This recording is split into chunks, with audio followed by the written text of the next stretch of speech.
I feel like something's been lifted on me, so now my creativity can like bloom again. There's no walls around it from the past year. At least that's how I feel sometimes. So yeah. Yeah. Well, that's very exciting. Y'all check it out or get ready for the project that's dropping. Do you want to tell them the name, or do you want to? Well, do you want to tell them a little bit of the motivations then, and kind of what's going on with the songs on it? Yeah. So this tape is called. It's an EP. It's called Shooters. I'm a big wrestling guy. I don't know if I can say I got the Sting NWO shirt on, but a shooter in wrestling is somebody that's like he went real. So like people, the stage stuff that stuff's kayfabe, and then like you got the real stuff. Somebody hit like, oh, he punched this guy, he broke his nose. Oh, he shot on him. He's a shooter. You know what I mean? So with how I'm rapping on this EP, I'm really just traditionally spitting, talking about just shaking off just evil presences around you and shit. Like I feel like I'm a shooter. Like the way I'm delivering these lines, they're very raw and real, authentic. So I feel like I'm shooting. So like that's why the EP is called Shooters. So yeah. I like the sound of that. But let's dive right there then into WWE, because as long as I've known you, and we'll talk about some history and stuff, we're jumping around the timeline a bit here, folks. Just it's natural flow. Kuzan and I are already friends, so we have a lot of to talk about, so we can get there. But WWE, you've always been a fan of that. You showed off the shirt. It's often a theme both in your music and at shows, which I think is a great like trope for people to walk into. Usually when I walk into there, that sets the tone of, okay, it's about to be a production. It's about to be energy. It's about to be get on your feet because here we come to the ring to perform for y'all. When, I should say, did you first start to cross those two over, your interest in WWE and music? And then what is the mindset that you're going for by having those themes? Man, that's a good question. Shout out my man TOD, first show, man. Y'all give it up for him, man. He doing that. He doing it great. But first I would say it's not.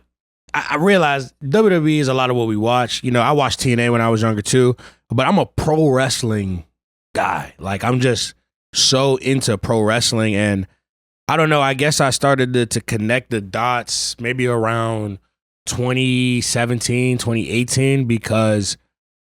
Like, I've always been a fan of pro wrestling. I never stopped liking it, even when it got out of style. Like, as you get older, people, you know what I'm saying? I still found ways to watch it. And even when WWE wasn't at its good in terms of watching quality, I still found other things to watch because that's how much I love pro wrestling.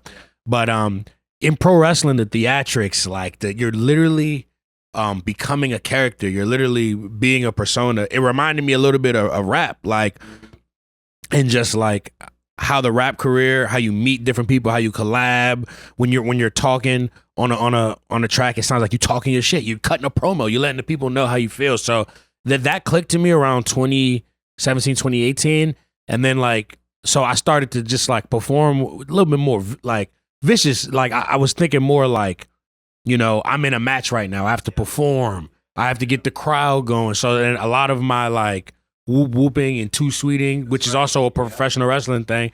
All of my chanting and stuff started to form in there. And then 2019, I dropped a project called Hollywood Kuzan, which was literally just it's a wrestling heel turn, a good old fashioned heel turn. Cause I felt like up until that point in my career, I've always been like, just like a very nice guy, and I'm a nice guy. But sometimes people take your kindness for weakness. And like in the rap industry, it's so prevalent. Like, I was getting snubbed for a lot of shows back then that I felt like I could have rocked that, or like a person who got the show, not hating, but appreciating that I am also on that level as well. And I felt like I was getting snubbed, so I said, "Fuck it, heel turn." You know what I'm saying?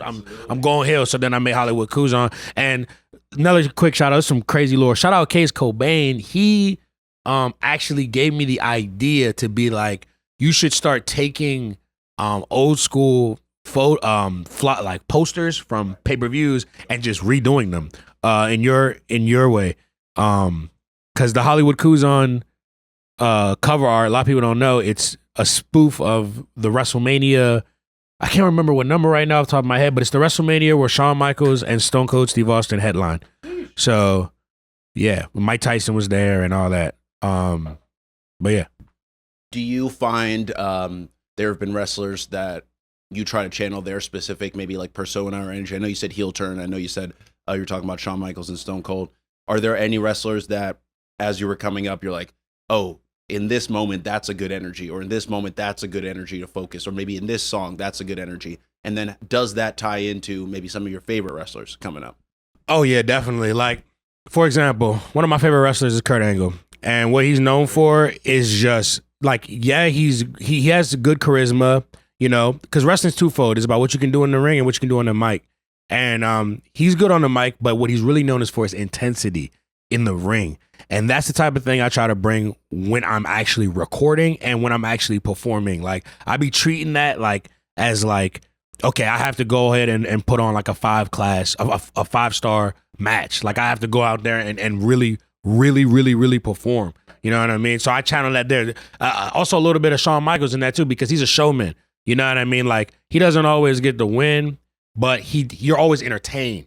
And that's how, like, I always wanted to be remembered, especially in beginning in my career. I was always just like, this is why I never cared about going first, because I'm like, if you're memorable enough, they're gonna remember you, bro. Like, you'll stick around. You know what I mean? And I've always just carried that with me, because that comes from wrestling. Like, just being like, you know, I'm the man in here. I'm the guy in this room. You know what I mean? You're gonna listen to me. You're gonna know who I am. So yeah. I am thinking about wrestling now, because I used to watch a lot when I was a kid, kind of when you were talking about maybe people losing interest as they grew up. I think that was me to a good extent. I was into it in the Shawn Michaels, Triple H, the later parts of Stone Cold, and like some of The Rock, John Cena, obviously. You know, shout out John Cena retiring, right? You know, that was a big moment that happened end of last year.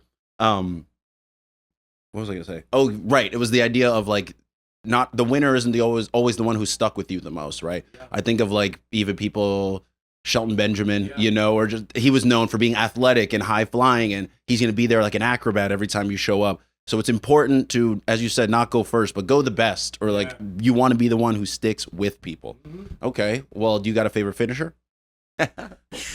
Bro, I have like a, not a lot of people know this, but I have like a tier ranking system for finishers, because there's a certain status quo it's gotta meet. It's gotta be devastating. It's gotta be able to be used in any like situation. You know what I mean? And it's gotta be. I personally, I like the quick finishers because, you know, when you think about ones where they're in the corner waiting for them, realistically, yeah. Now, granted, for the pop, yes, and in certain occasions, yes. Like, for example, say he's about to spear Cena, he's got Lita on the outside, and she's distracting him, and then he turns around and gets hit with it. That's different than like I hit this guy down, and I gotta wait for him to get up to turn to me. It's like, you know, I don't like it when it's delivered like that. I like it when it's delivered like, oh my God, because it, like, if you think about it, two people are going at it, and then a finisher just hits him out of nowhere. It's done. Oh no, he was a minute. So I would have to say my two favorite finishers would have to be, and they're very basic. I don't care what y'all say. They don't got to be the most flashy. Damn, it's a finisher. Get the 1, 2, 3. The RKO, by far, it covers all those categories. It's a quick, you know what I'm saying? What did I say? Quick, it's devastating. Right. It can happen in anywhere. It literally, the tagline is out of nowhere. You know what I mean? And Sweet Chin Music. Because that is when I was a kid, I remember seeing they did this spot with Shelton Benjamin too, but the Rey Mysterio one. Rey Mysterio was coming off the rope, right. You know, top rope splat. Man, as soon as he Sweet Chin in midair, that shit changed my life. I swear, I felt like I grew like 10 years in age after seeing him get kicked in the head like that. That was crazy. I felt the kick through the screen. I'm telling you, like. Sweet Chin Music was probably one of my favorites. When I played all the wrestling games, that was always a top choice for the finisher. Stone Cold Stunner. That one, to your point, quick, embarrassing. You know, it's like you about to humiliate your opponent. Did you ever own any of the toys, action figures, the rings? Hell yeah. I had my, damn, you got some deep cuts right here. Hell yeah, man.